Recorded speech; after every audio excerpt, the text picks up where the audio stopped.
Hi, and welcome to this very special edition of Long Story Short at the Long Center. This is a members only event, so wanted to first and foremost thank you all who are here watching live for your support, especially during these difficult times. Membership makes it all possible, and we certainly wouldn't be here without your ongoing support. So we very much appreciate it and are really excited to talk with you all today. As challenging as these past 6 months have been, I believe that I speak for all of the board and the team at the Long Center when I say that we have never been busier and our sense of purpose has never been more clear. So today is all about what is inspiring us, which hopefully will inspire you too. I'm excited to be able to introduce you all to our new board officers, and you'll hear from them about the current board priorities. We'll also share what has been happening at the Long Center during the pandemic, and more importantly, our vision for the future. Without further ado, I do want to kick off by introducing our brand new slate of board officers that first day was yesterday on the job. So first, welcome AJ Bingham, our brand new board chair. Thanks, Cory. And yesterday was the official first day. It feels though like I've been in this role for about a month, just from all the calls and everything else. Your team has done a great job in making sure I'm as prepped and ready as can be. And I'm looking forward to a fun-filled and challenging, positively challenging, term as chair. And I want to again thank your staff putting this all together and being on the show, if you will. About myself, I am a near native Austinite. I grew up in Austin. My dad was stationed at Bergstrom, of those who remember the Air Force Base. That's now the airport in '91. We moved here then, and the base subsequently closed. We been in Austin since then, and went through AIST schools. Now it's LASA, for those who remember the LBJ Science Academy. Was a graduate of that, 2001, and went to undergrad in law school out of state, Wake Forest for undergrad, Washburn Law for law school, and I've been back in Austin and investing in the community since 2008. I've been on the board. This is going into my 6th year, and I'm very excited to be in this role and work with Cory. My first term on the board was when she came on as VP, and it's been great seeing her evolve as the Long Center has evolved, and we'll talk a little more about that, I know, in the presentation. Thank you, Cory. Great, thank you, AJ. Next, I'd like to welcome Verónica Rosas Fernández, who is our brand new vice chair. Thanks, Cory. Thanks. I just want to echo all the things that AJ mentioned, setting this up and having us have the opportunity to speak directly with the members, I think is really valuable. It's something that's kind of exciting and different that we don't really get to do often, so thank you. A little bit about myself. I also am a native Austinite, born here in Austin, Texas. Similar to AJ, went through the public school system here in Austin and spent a lot of time at what was this space where the Long Center occupies today, but prior to it being the Long Center. So, part of me being here is basically, I just have, my heart is here for so many years. I participated on things like the development committee, and most recently have chaired the finance committee, which is what I do professionally. I born and raised here, and then I went away to college to the Midwest. Spent a lot of time working on the East Coast in New York City, then was married and moved to San Juan, Puerto Rico, had some kids, and we eventually made our way back to Austin, Texas, and I've been back since 2014, and love contributing to the community in various ways, and particularly with the Long Center. It's been, I think, more than 7 years that I've been participating and giving back through this. So I'm happy to have this discussion, and thank you, Cory. Thank you so much, Verónica. And last but not least, our fabulous new board secretary, Lisa Lucero. Cory, I'm really excited to be working with you. We've really got a board of trustees who really takes their commitment to heart, and I'm just so happy to be a part. I'm Lisa Lucero. I work for AT&T. I've represented AT&T on the board of trustees since 2017, and my service directly followed Leslie Ward, who's our president of AT&T Texas. Just ensuring AT&T's continued commitment to the performing arts in Central Texas. And I'm frankly just really proud to work for a company who puts such value in the communities where we live and work. I also am proud that I co-chair the Business Arts Council with my friend and trustee, Amber Bradbury with Google. The Business Arts Council is another incredible opportunity to support the arts and it provides benefits for employees. And we're willing to tell that story all day long, but today's not that conversation. My story with the arts just became, naturally, I came to Austin to attend the University of Texas. And at that time, there was something like a $25 arts pass. And that's where I found the performing arts at the Bass Concert Hall. And I followed the performances of the founding resident companies, Ballet Austin, Austin Symphony, Austin Opera, and I followed them to the Long Center. And through the years, through that membership and tickets, I've sat front row, back row, top mezzanine. It didn't matter. It's the experience. And that's why I am so passionate about being here and bringing that accessibility of the arts to everyone. So I'm looking forward to working with each of us to bring those goals to fruition. Thank you so much, Lisa. And I have to say, I'm going to go a little off script because hearing from all three of you, I consider you all friends, and I think about the greater board that you represent. And we are just so lucky. I love hearing the stories and for our members to feel good about this and the community to know who they've entrusted this institution to.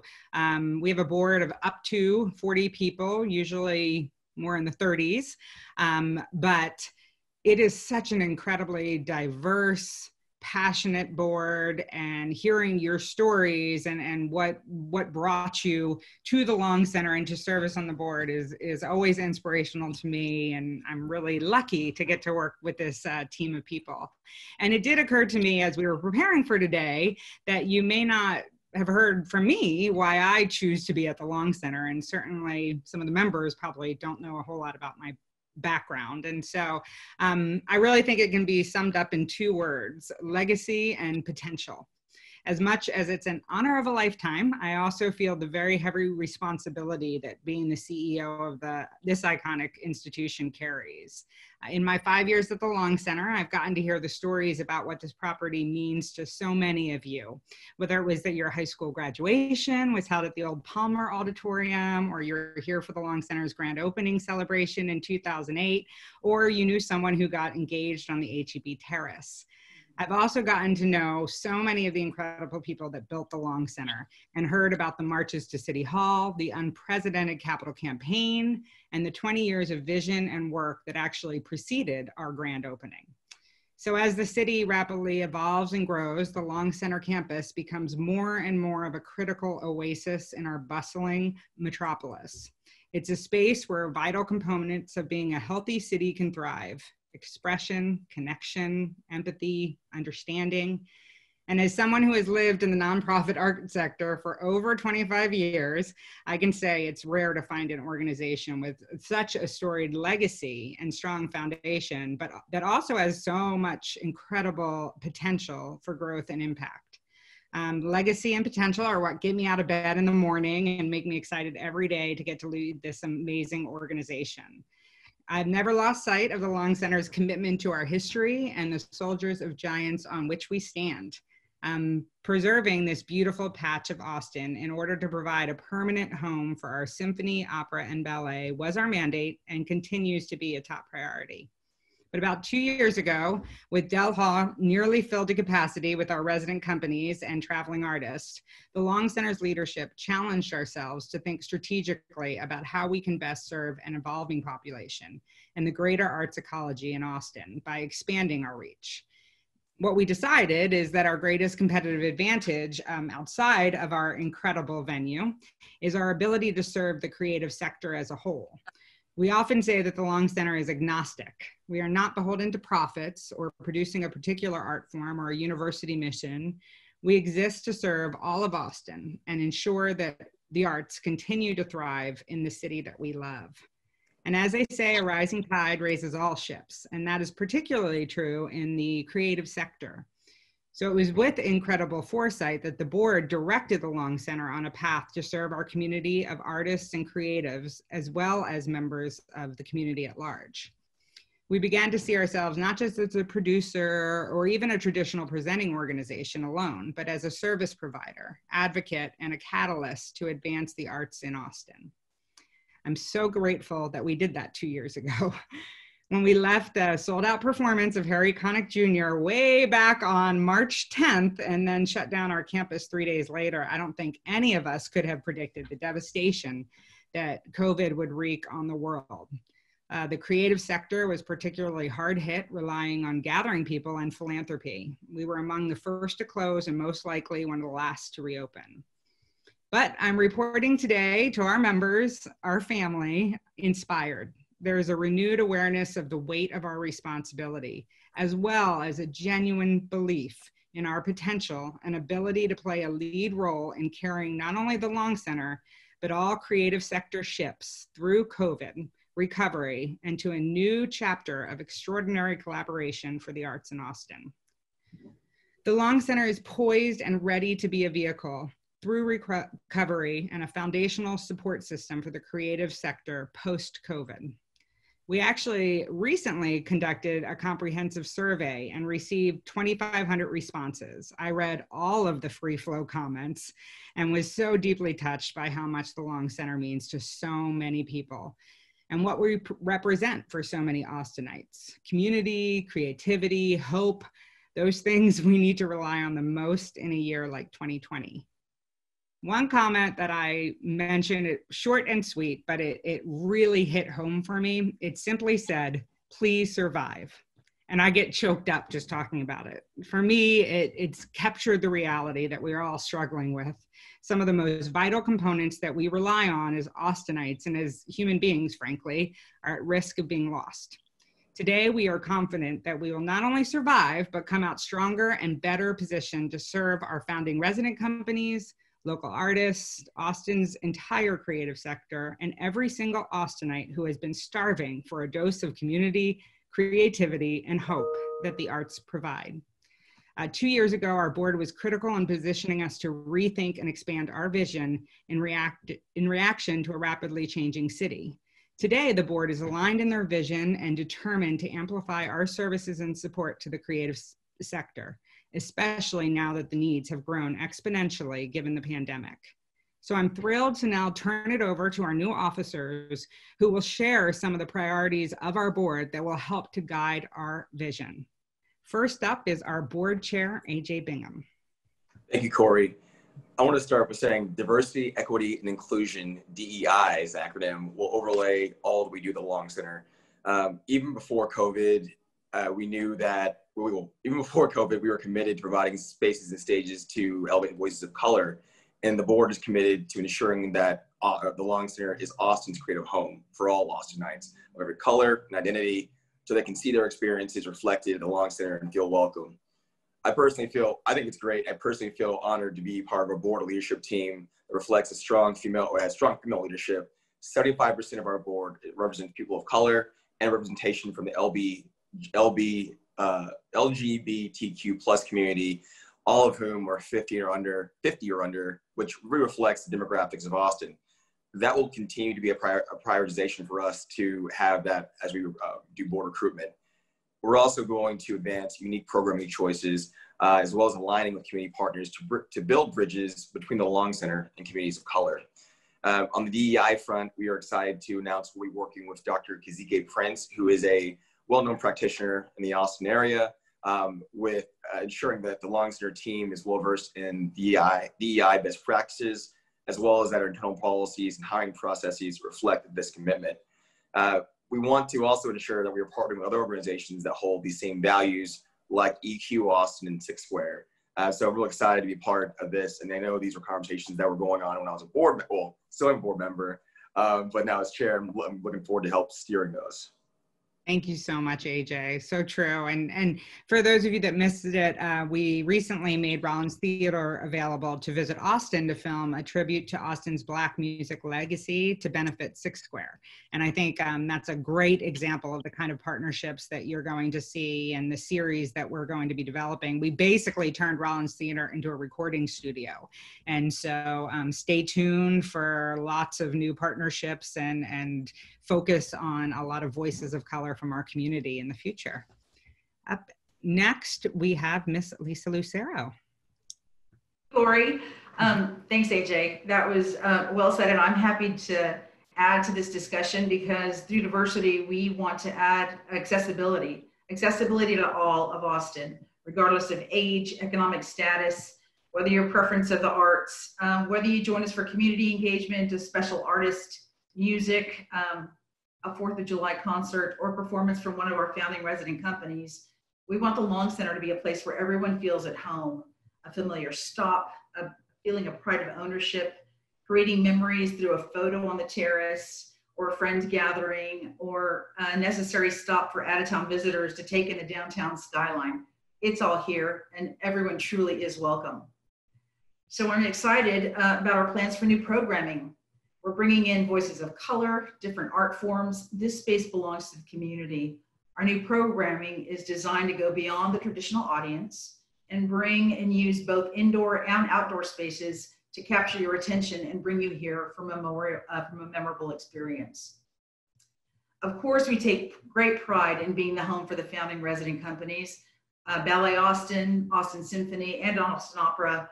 They are the foundation of performing arts in this city, and they will remain our cornerstone. But with our new programming, we're focusing on including local artists and musicians. Over 50 local artists and organizations already call the Long Center home, but we want to continue to expand on that work. We have shared spaces with opportunities for our campus to expand and create programming that speaks to all corners of Austin and beyond. We can boast of our beautiful grounds, the HEB Terrace, the performance halls. These are all destination areas for concerts and events and gatherings. Our virtual programming that we're developing opens our stages to anyone with an internet connection. You don't have to just be in Austin to experience and engage with Austin musicians and artists. With so many people moving to Austin, we can have a place now where people come to experience the creativity and the arts that make our city so great. So the next question is, how will you become involved?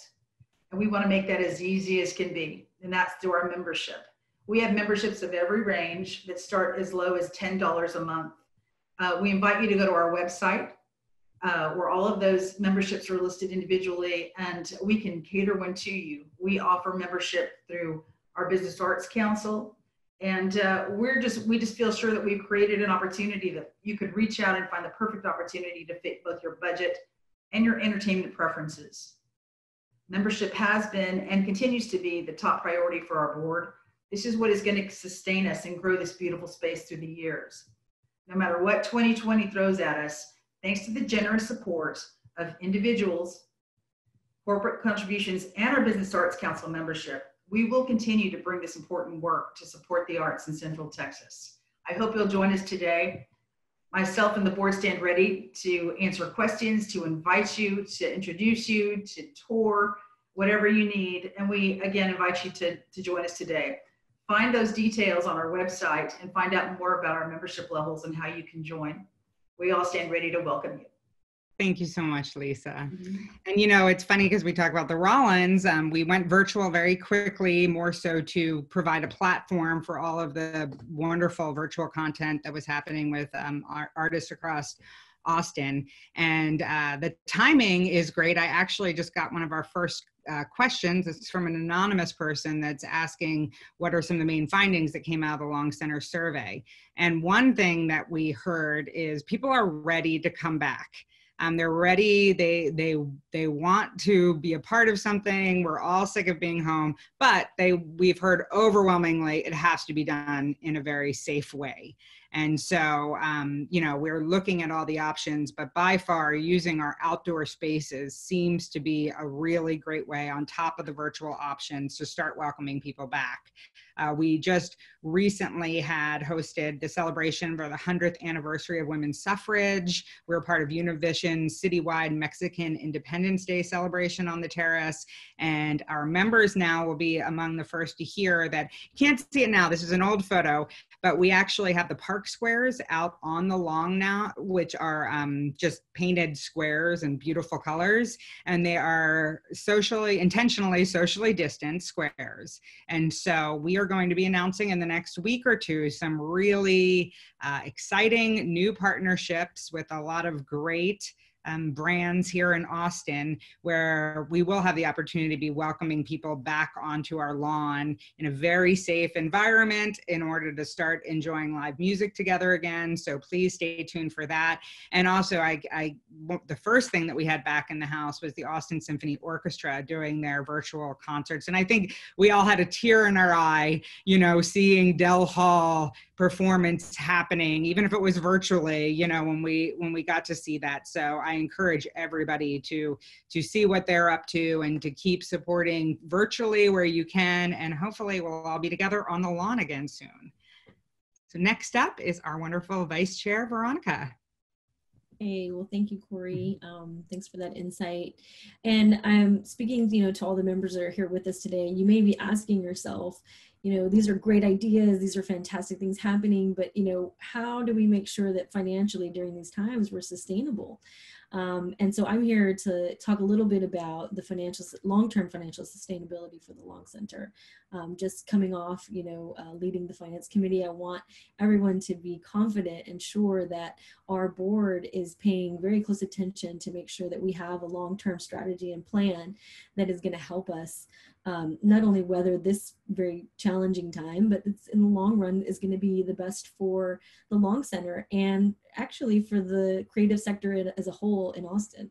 So what the Long Center has done is we've partnered with a lot of different creative organizations here in the city. And by partnering with these organizations, we're providing new opportunities for everyone in this sector. And, you know, when we think about supporting the overall creative sector of Austin, we, in a way, you know, just solidify the Long Center's financial sustainability. So I'll talk a little bit more about those details. But to kind of give you a little bit of background that Cory touched on, several years ago, we recognized that, you know, we have obviously a really robust, evolving city, and that to really, you know, ensure our financial sustainability, we needed to grow and really diversify our revenue streams. So, you know, even before COVID happened, you know, we had made some of these like changes to our strategy, and we made changes to revenue. We were focusing more on food and beverage revenue. We were focusing on rental revenue because we have such incredible space, you know, indoor, outdoor, that has great, amazing views. I mean, the space that we occupy is it's unlike anything you can find in the city. So by focusing on mission-based programming, on membership, as you all know, and on corporate sponsorships, we have a diverse revenue stream that really helps us when, you know, one particular revenue stream comes down, we have something else to lean on. And that's really important because, as we can see during these unprecedented, unpredictable times, you can't put all your eggs in one basket and expect to be able to continue growing forward. So we have a really good model, you know, that, like I said, preceded COVID, that is going to help us create that sustainability in the long term. So, you know, I will say that during this COVID time, you know, the situation has put a little bit of a hamper on, you know, some of those revenue streams. But we're very, very confident that, you know, once we turn back and we've kind of come out of this pandemic, we're going to be able to capture on a lot of new opportunities that are presenting themselves, in particular, you know, addressing the creative sector overall for the, you know, for the city. So, you know, our bottom line is that in supporting ourselves and supporting others, we're going to be able to make it through this COVID time. And we are working together in a co-op model, one in which we create economies of scale. We're able to bring costs down for multiple organizations, and we can kind of better serve the overall creative sector. So it's really a win-win situation for us fulfilling our mission, and for the bottom line, which is, you know, what I'm in charge of. So, you know, hopefully that gives you a little bit of confidence, and I hope for, you know, the long term and how we'll continue to succeed at the Long Center. Thank you so much, Veronica, and for being an amazing financial chair and literally the most unprecedented moment of our history. So yeah, I'm glad you're able to touch on that. We're actually going to have upcoming long story shorts like this, where we're even more focused on this idea of creating a co-op consortium. This is an idea that we have been working, it's similar to an organization I came from and the board has been talking about for years, really. And I like to say that COVID didn't change our direction. It's kind of shoved us forward very quickly in the direction we were already headed. And one of the things is we've always seen the possibility for the Long Center to be this catalyst and create a co-op so that organizations in the creative sector can come together and take advantage of economies of scale, just like many other sectors do. So being able to basically bulk buy, whether it's health benefits or payroll services or things like that. So we have been working really diligently. We are looking at organizations like the Pittsburgh Cultural Trust, who does it wonderful on the East Coast, and really starting to map this out, working with partners here like Austin Community Foundation to think about what can we do? How can we do this? Because again, in raising all ships, these kind of models, they just bring costs down for everybody. So it's such a win-win across the board, and we all need that relief right now. So we are going to be continuing to work that and at a breakneck pace, pushing that effort forward. And again, stay tuned. Future members chats will dive more into that. The Austin City Council just approved the formation of an economic development corporation, which is a step towards this kind of bringing the sector together to work together. So we'll be talking to city officials and other organizations on a future episode of Long Story Short to really kind of map out our progress and how that's working. So we're very excited about that, on top of other ways to diversify our revenue and ensure our sustainability and support of the creative sector. So thank you all for sharing those priorities. Members, I think, let us know in the Q&A chat. We're all available by email, what may resonate for you, if you have any concerns, what you might feel, needs focus. We're your Long Center. We are Austin's Long Center, so we certainly want to reflect your priorities and what you want to see for our organization as well. So we don't know exactly when we will return full-fledged, but we're getting ready every single day. As I mentioned, our FRCs have already begun, FRCs, founding resident companies, I do that all the time. The wonderful Opera, Symphony, and Ballet have already begun some really innovative programs. So if you haven't checked them out, please, I encourage you all to go to their websites and see what they're doing. We continue to ready the theater for their triumphant return. And we've been watching our partners, like the Tobin Center in San Antonio actually had performances a couple weeks ago. So I am in close touch with them. Dallas and AT&T Center in Dallas is reopening. We are investing in PPE that is needed to keep people safe inside and outside. We figured out physically distancing on the lawn and in our theaters. We have seat maps that are ready to be activated. And we're actually right now working on UV sanitation for our venting systems, increased sanitation and housekeeping, and new procedures for patrons to enter. So you'll start to see how we're phasing in some of the new programming. But we will be starting this fall with a lot of exciting opportunities on the lawn, and we'll be continuing the rich digital experiences that we've been doing. And I have to take a pause and say, besides the members, our corporate sponsorship has been incredible. And for what we're doing in the Rollins and on the lawn, a big shout out to AT&T and Baylor Scott and White, both lead partners. They never left us. They really doubled down on what we were doing and led the way in supporting our efforts to ensure that these important initiatives could keep going. So yay, shout out to them for everything. And of course, as I said, thank you to all the members. These, especially in the next 6 months, everything is going to be limited capacity. It's the name of the game.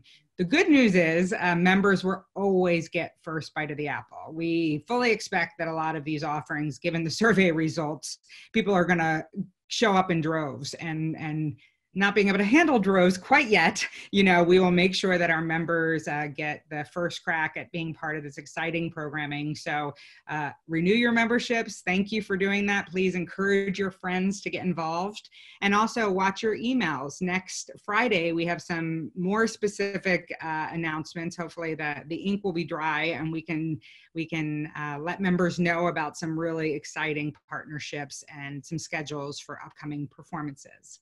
So for today, my final question that we ask at every Long Story Short is for our panelists to share their favorite Long Center memory. And knowing these three, they're at the Long Center almost as much as me, so I know they had a lot to choose from. But Lisa, do you want to kick it off with your very favorite Long Center moment?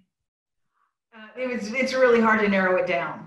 I have so many, but when you brought up the Harry Connick Jr., I mean, that was a full room and everyone was enjoying themselves so much. And to think that a week later, the doors were closed.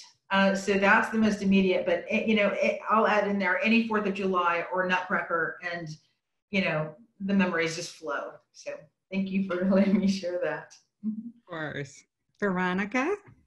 Yeah, so I had several. I mean, I shared the space with my children. My kids learned how to ride their bikes out on the lawn, But I think one of the best memories I have is at the 10th anniversary party we had not so long ago, and it was just such a great celebration of all the work that went into to bring this place to fruition, to celebrate all that we've been doing, all that we've gone through. And people were just having a great time. We had dinner and then we moved on into the concert, and I mean, it was like a party all around. And it was a great celebration to recognize all the work that goes into what we do. So just like Lisa, I have so many, but that one stands out in my mind. Thank you. That was such a fun night. Good times. And AJ, what was your moment? Oh, AJ, you're on mute. There we go. My one that stands out to me is presenting at the Greater Austin High School Musical Theater Awards, GATSMA. That was fun. Just seeing kind of the energy in the room. I'd heard a lot about it from Cory and the team, and it was neat to see all these, area high school students. There we go. All these area high school students perform. Win an award. So, and my video went off. Sorry about that. Thank you. There we go. I'm glad we got to do that. I'm recording this from my phone, so it's just I know it's a stronger connection than my home network. So yeah, it's not a true Zoom if somebody doesn't speak on mute. And I'm waiting for the queue for the Amazon package, and my dog's going crazy. But I can't believe we've gotten through this without it. Thank you all for sharing. And before we wrap up, we actually have another question about when members will be able to return and experience events. Again, we're actually planning some really cool lawn concerts as early as a few weeks away, so fall. So you will get notification of that. And again, you will get first rights to come out and reserve your spots. The orchestra is performing virtually from our hall, so stay tuned for that. And I know the opera is planning some reduced capacity live performances come winter 2021. We probably will have some maybe named artists from traveling artists out on the terrace in the spring is what we're looking at, if we can move some of our programming out to the terrace. So we're working on that. The majority of the national touring artists are pushing to 2021, fall of 2021. As you can imagine, going from state to state, it's very hard with the differing requirements. So a lot of the tours are being moved to fall of 2021, but we're definitely going to have activity starting in just a few weeks. So we look forward to seeing y'all here at the Long Center. And thank you again to our fabulous board officers, Secretary Lisa Lucero, our Vice Chair Verónica Rosas Fernández, and our Chair AJ Bingham. Thank you all for your service, your passion, your enthusiasm. I am thrilled to be working with you. So thank you all for that. And thank you to the members. We're going to be wrapping it up now, but please see Baker at thelongcenter.org if you have questions or if I can provide any additional information. I know the entire team will say we are available and want to hear from you. So again, thank you and have a great day. Thank you. Okay.